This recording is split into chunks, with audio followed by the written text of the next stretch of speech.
Ya, Bismillahirrahmanirrahim. Ya, kita mengenai sosial, kualitas, dan juga quality of life, yaitu kualitas hidup. Dan kita akan masuk ke atau lebih menukik kepada pembangunan sosial dan lanjutannya nih ya, yaitu pembangunan sosietal. Dalam buku Pembangunan Sosietal karya Profesor Paulus Wirotomo diungkapkan di sini bahwa perbedaan antara konsep sosial dan sosietal ya. Sosial mengacu pada James Migley ya, yang mungkin Anda semua sudah paham. Namun bagaimana dengan sosietal ini ya? Jadi apa nih perbedaan konsep antara sosial dan sosietal? Sosial berasal dari kata socius atau teman gitu ya, yang merujuk pada hubungan dan interaksi antar manusia ya, antar manusia. Karena itu pembangunan sosial adalah pembangunan yang menyangkut atau concern pada peningkatan kualitas hubungan antar manusia ya. Artinya pembangunan tidak boleh justru merenggangkan kualitas hubungan antar manusia. Begitu kira-kira ya. Sedangkan konsep sosietal berasal dari kata society lah, gitu kira-kira ya. Berasal dari kata society, mungkin padu padan di Indonesia agak sulit sehingga menjadi societal. Itu merujuk pada keseluruhan unit masyarakat secara sistemik, holistik ya. Bukan hanya hubungan interaksi tadi yang harus baik ya. Artinya pembangunan jelas tidak boleh ya melupakan dampak sosialnya atau menafikan dampak sosialnya. Pembangunan harus diarahkan untuk meningkatkan kualitas hubungan antara manusia. Maka pada level sosietal, pembangunan ini juga dilakukan untuk membangun dampak sistemik holistik ya. Bukan sekedar hubungan antar manusia, namun lebih dalam daripada itu ya. Sistemik holistik, membangun keseluruhan kualitas kehidupan sosial budaya, membangun keseluruhan kualitas hubungan sosial budaya antar manusia, gitu kira-kira ya. Yang mencakup interrelasi antar warga masyarakat ya, yang tercermin dalam keselarasan hubungan kekuasaan antar semua sektor yang ada, sosial, ekonomi, fisik, lingkungan, dan lain-lain ya. Maka ini akan menjadi bahasan tersendiri bagaimana hubungan kekuasaan ini ya. Tapi ini mensiratkan keadilan ya, mensiratkan peningkatan kualitas yang sistemik holistik ya. Tidak maju di satu sektor kemudian menyisakan di sektor lain ya. Tidak melesat di satu bidang kemudian membenamkan bidang yang lain ya. Artinya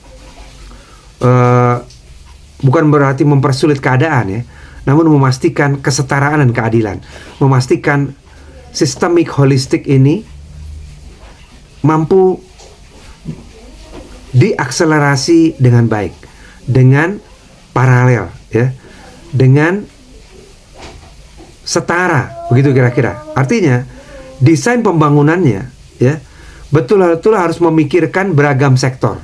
Nah ini dia ya. Misalnya ketika kita membangun sebuah sektor fisik seperti jembatan, jalan, atau pabrik, maka itu dilakukan dalam rangka bukan sekedar menambah bangunan fisik, namun memperbaiki kualitas masyarakat di sana, ya. Bukan sekedar menghubungkan antar kota, jalan tol misalnya, namun memperbaiki kualitas hubungan manusia di sana, memperbaiki kualitas manusia yang ada di sana secara sistemik dan holistik, ya. Bukan hanya sekedar menggusur lahan pertaniannya misalnya, bukan hanya sekedar menggusur beberapa rumah demi pembangunan, namun bagaimana hal tersebut mampu meningkatkan kualitas sosial budaya masyarakat di sana secara sistemik dan holistik. Ini sosietal. Jadi pembangunan sosietal artinya pembangunan di seluruh bangunan masyarakat, ya, di seluruh bangunan masyarakat. mencakup segala sektor yang ada di masyarakat, mulai dari aspek fisik, ekonomi, lingkungan, hukum, adat istiadat, kesenian, dan lain-lain. Unit masyarakat ini tentunya bisa bertingkat mulai dari desa, kota, nasional, bahkan global. Jadi inti makna sosietal adalah sistemik dan holistik, keseimbangan antar bidang dan kepentingan hidup. Yang sejatinya hal ini sudah diperjuangkan oleh kredo ataupun konsep social development atau pembangunan sosial yang sudah lama diperjuangkan. Ini juga memiliki sifat sosietal sebenarnya, ya. Sebab semua sektor kehidupan pasti merupakan kegiatan sosial. Misalnya hubungan antara penjual dan pembeli, buruh dengan majikan, rakyat dengan penguasa, dan lain-lain. Jadi bila pola hubungan sosial itu diperbaiki dalam hal norma, nilai, keadilan, saling percaya, kerjasama, dan lain-lain, maka kehidupan secara keseluruhan akan menjadi baik. Namun karena dalam praktik pembangunan yang berlangsung sekarang ini, konsep sosial ya sudah mulai direduksi menjadi suatu sektor yang termasuk sektor sosial, misalnya hanya tanda kutip ya, pendidikan, kesehatan, agama, dan lain-lain. Maka sektor sosial ini harus bertarung, memperjuangkan nilai-nilainya, memperjuangkan kesejatiannya, melawan kepentingan dari sektor-sektor lainnya. Maka terjadilah distorted development, yakni tersendatnya hasil pembangunan karena adanya pertentangan nilai dan kepentingan yang tidak pernah terselesaikan antar sektor, seperti apa yang selama ini dialami oleh Indonesia. Misalnya pertentangan antar kepentingan memperoleh udara yang sehat bagi semua warga negara melawan kebiasaan merokok yang semakin meluas, ya.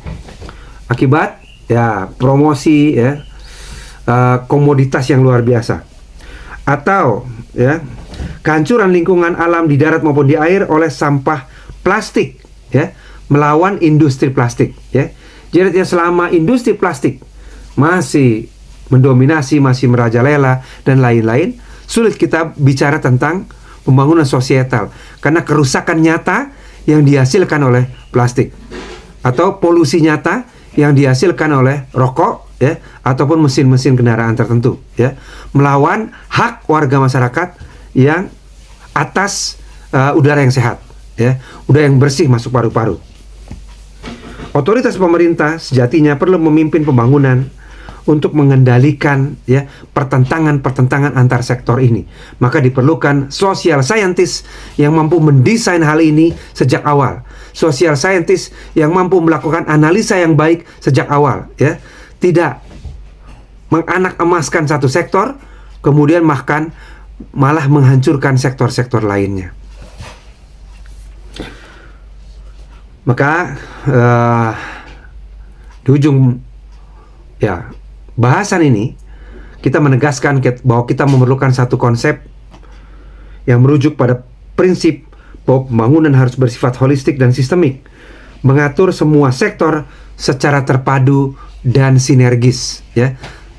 Mau sampai kapan pembangunan ini hanya menganak-emaskan sektor-sektor tertentu, hanya mempedulikan dimensi-dimensi tertentu, lalu melupakan dimensi-dimensi lain, lalu mengorbankan, ya, apakah dimensi kesehatan masyarakat, lalu mengorbankan apakah dimensi moral dan etika masyarakat, ya, lalu mengorbankan apakah dimensi spiritual masyarakat dan lain-lain, karena terlalu memprioritaskan sektor-sektor tertentu, ya. Majunya industri hiburan misalnya, ya, dalam hal ini telah jelas-jelas menghasilkan dampak perubahan perilaku pada generasi muda, menurunnya nilai dan norma, ya, dan lain-lain, ya, menurunnya penghayatan spiritualitas, ya, pada masyarakat dan lain-lain.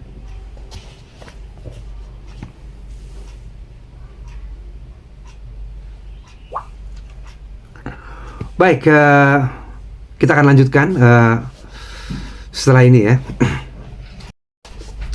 Ya baik, kita lanjutkan. Jadi ada beberapa prinsip, ya, yang untuk memisahkan mana pembangunan yang sudah mengarah pada sosietal dan belum mengarah pada sosietal. Yang pertama, efisiensi versus efektivitas. Pembangunan yang tidak sosietal cenderung mengutamakan prinsip efisiensi, yaitu dengan jumlah sumber daya tertentu mendapatkan hasil sebesar-besarnya. Prinsip ini sebenarnya baik, tapi bila dilakukan tidak hati-hati, seringkali lebih menguntungkan pihak yang lebih siap untuk menghasilkan produk sebesar-besarnya dengan cara seefisien mungkin. Akibatnya, mengesampingkan peran dari pihak yang belum siap, sehingga mereka semakin tertinggalkan. Sebaiknya, atau sebaliknya, pembangunan sosial sering lebih mengandalkan konsep efektivitas, yaitu diarahkan untuk keberhasilan memperoleh apa yang dicita-citakan. Tadi ya, tercapainya peningkatan kualitas sosial budaya kehidupan masyarakat secara sistemik dan holistik, ya. Walaupun misalnya ya sumber daya yang digunakan lebih besar ya, namun demi pemerataan, kan begitu kira-kira ya. Sumber daya yang dilakukan mungkin lebih besar, namun peningkatan kualitas kehidupan masyarakat lebih terasa. Artinya apa? Tidak mengorbankan dimensi-dimensi tertentu. Yang kedua, monopoli versus distribusi.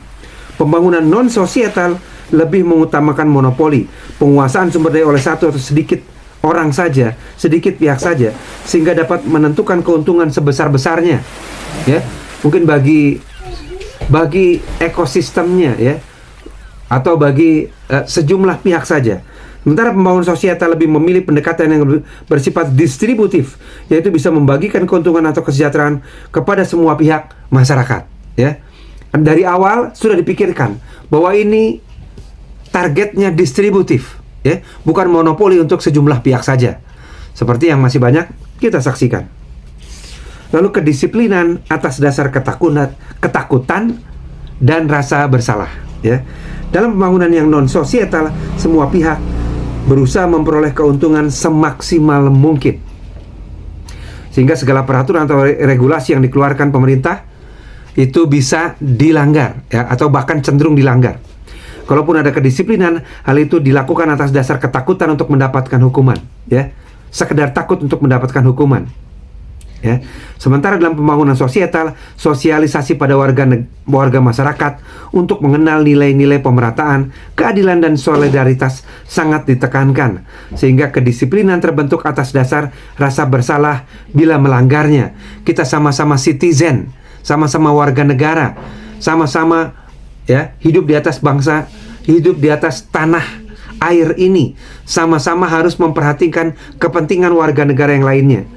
Sebab mereka merasa bahwa ketika melanggar atau ada sesuatu pelanggaran, itu adalah melanggar kepentingan mereka juga. Jadi dibangun sense of belonging, ya. Dibangun sense of belonging bersama. Ini, ya, spirit dari pembangunan sosial, ya. Bukan sekedar rasa takut melanggar atau curi-curi atau tipu-tipu, ya. Namun dibangun sense of belonging bersama. Ketika ada pelanggaran, maka itu merugikan bersama. Begitu kira-kira, ya. Lalu keputusan otoriter versus musyawarah. Dalam sistem pembangunan non-sosial, seringkali keputusan terhadap kebijakan diambil secara otoriter oleh penguasa, ya, atau pihak-pihak tertentu, ya, atau ekosistem tertentu agar memperoleh hasil yang sebesar-besarnya. Maka pembangunan sosial lebih mengutamakan pengambilan keputusan melalui musyawarah warga masyarakat, sehingga semua anggota masyarakat lebih terwakili kepentingannya, ya.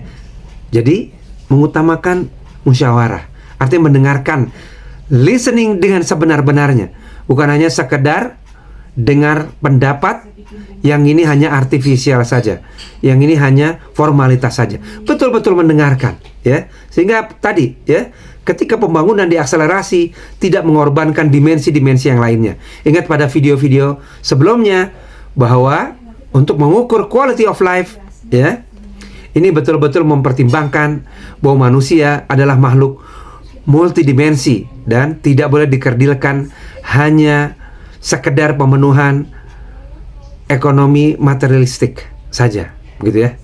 Baik, demikian renungan, ya. Mungkin kami menganggapnya ini lebih banyak renungan untuk memperhatikan. Ya, artinya proses belajar kita adalah untuk mendapatkan renungan-renungan yang lebih dalam. Bagaimana seharusnya pemahaman pembangunan sosial, atau lebih dalam lagi pembangunan sosial ini diperjuangkan. Mau sampai kapan kita pura-pura menutup mata atas ketimpangan-ketimpangan proses-proses pembangunan. Disinilah para social researcher, social scientist perlu bersuara lebih dalam, ya.